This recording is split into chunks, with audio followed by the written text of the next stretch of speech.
Hey, it's Susie Q. In the last podcast, episode 38, Overcoming Comparison and Fear of Failure, I talked about, I talked about a lot of different things, but I'm going to focus on one aspect and I'll tell you why in a bit.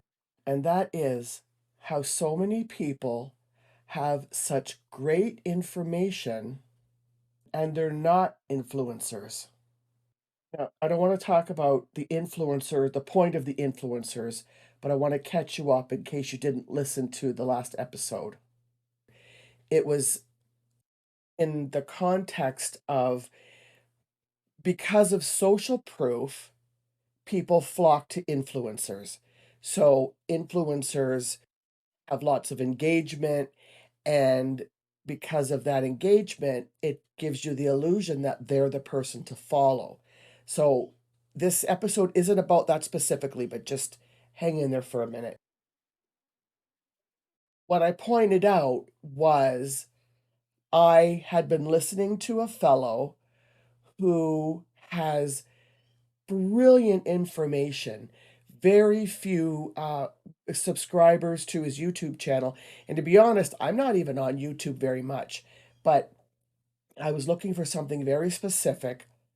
I had gone through a bunch of influencers and none of them were jiving with me. I found this fellow and I was just enamored with how he got me, in air quotes. He spoke in my language finally. I just heard another video by somebody else who is speaking on the same topic as the fellow I was speaking of, who I also relate to, who said the exact same thing I just said, which is there are so many people out there that have such good information and people don't hear it. They keep flocking to the gurus, and none of us want to be a guru. We're just in it to help one person. Obviously, if one person turns into many, that is fantastic. But here's my ultimate point, which you probably didn't expect me going here. And that is, I said last week exactly what I just heard somebody else say. But I heard it after I already had the same thought. Meaning, we spend how many hours a day, times that by 7 days a week, and times that by 30 to 31 days a month, thinking we're stupid, calling ourselves names for having these ideas or thoughts or beliefs about things that surely nobody else has, and every one of them are false. Because, lo and behold, somebody else has had that same thought, belief, or opinion. And not just somebody. I heard it from one person, but I've been doing this long enough to know that we're never alone in our thinking, including no matter how grotesque our thinking is. Now, being grotesque has no part in this conversation. I just wanted you to feel a little comforted in that. So, if your mind ever goes to that dark place, you're not alone. So, why does that matter and why should you care? When I heard her say that, it brought a flood of memories back to me, and I thought I am definitely going to make an episode about this because I remembered all of the times when I had great ideas and great insights and great realizations where I could see some forms of reality differently than everybody else did, and it made sense to me. But I either did nothing with them because I was scared that they were stupid, Or I tried to do something with them and was told that they were stupid, only to find out years later that my brilliant ideas went to market with somebody else. Or my ahead of the curve thinking, which I ended up abandoning, went to somebody else. Now, I'm not talking about fame and glory. I'm not saying I wanted the fame and glory and they got it. It's not that. It's that we doubt ourselves at every turn because somebody else isn't doing it. Well, why isn't that somebody else you? Why do we always look to others for permission or let our inner demon convince us that our ideas or that we are stupid? Even, doing episodes of for a podcast, it's not easy to sit alone and talk to yourself and hope that what you're saying is resonating with people. And something I've said a million times and will continue to say is you forget how much you know. Until I have conversations with people, I forget how much I know. So when I go to put, an episode out and I wonder, well, what would be good to talk about today? I dismiss a lot of good ideas I have because I forget that just because I know it doesn't mean everybody else knows it. How many times have you done that? How many times have you sat there quietly and not said what you wanted to say, thinking everybody knows more than you, or, oh, they already know this? When maybe that one thing could have helped somebody. Like maybe, let's use this analogy, as silly as it might be. Let's say you're sitting with somebody and they have a headache, and you have pills in your pocket, Tylenol in your pocket. And you don't want to say, well, here's Tylenol, because you're pretty certain that if they needed a Tylenol, they probably had their own and they would have taken it by now instead of just complaining about it. So you've got the cure in your pocket, in your purse, but you don't bother saying anything. And then you find out later from this person that they didn't have anything and they suffered for 4 hours with it because they couldn't get out of bed to go to the store and get it. It was that bad.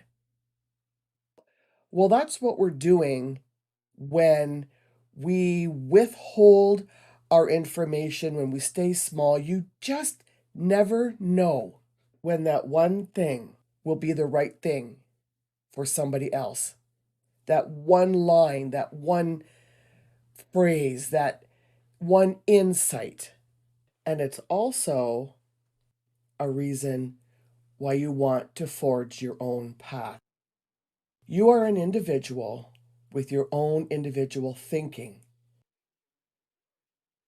which means you have new, different, valuable ideas than everybody else. But of course, we fall into the influencers box where, well, if they're not doing it, then my idea must be stupid. Or on the flip side of that, if it's not being done already, then it can't be done. I think I talked about this in another episode as well. Point is, I can't tell you how many books, I'm not even kidding you. I've always wanted to write a book. Not so much anymore, but because I have so many things to talk about. But I can't tell you how many books have been written where I said, holy shit, I could have written that book. But I didn't because I thought everybody already knows this stuff, or because somebody will think it's stupid, or it'll never get picked up, or all about me. So underneath all that is what? Something's wrong with me. I'm not good enough. The insecurities of putting yourself out there or not thinking you're smart enough to have a saleable idea. We are constantly selling ourselves short. If somebody doesn't like the book, they don't have to buy it. If right? It's not about you. It's about their preference. If somebody doesn't like what I have to say on this podcast, I'm not going to take it personal. It doesn't resonate with them. So what? I want to tell you, and I hope you trust and believe me.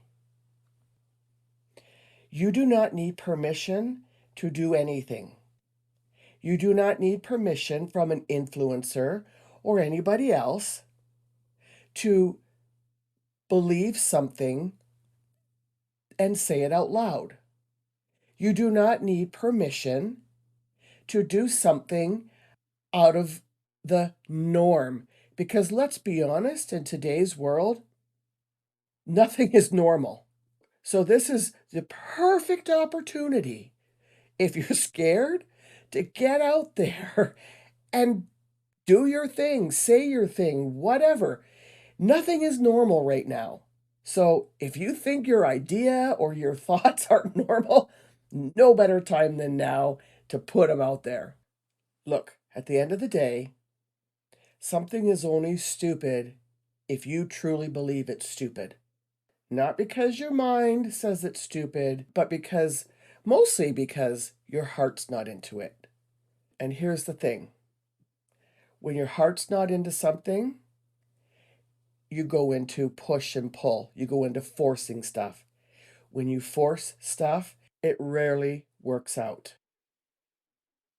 And that will segue into yet another topic for this one episode.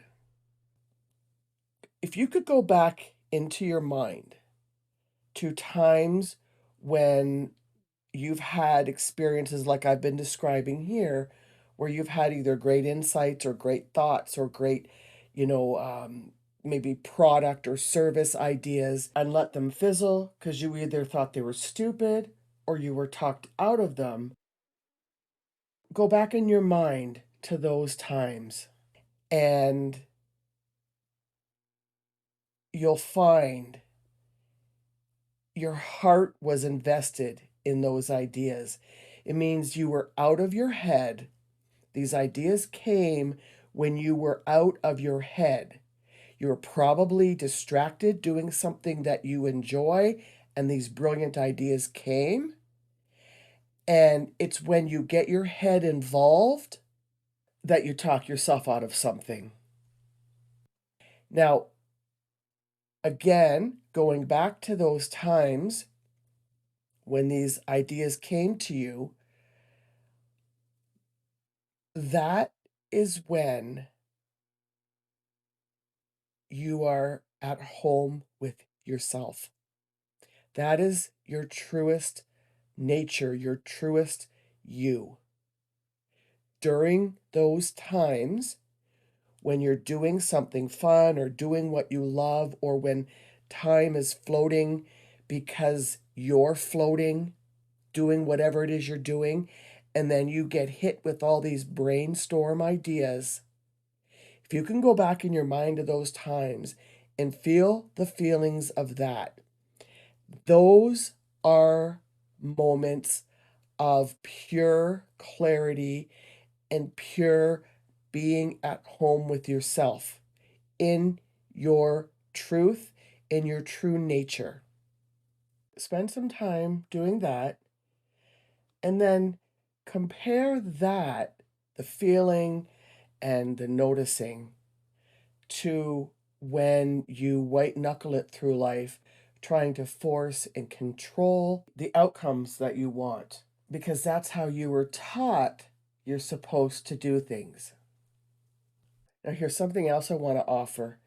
When you go back to the times when those great ideas came to you, when you were feeling peaceful and easy, and or you know, you were in joy and all these great ideas came, I want you to anchor that feeling. But here's what you want to do.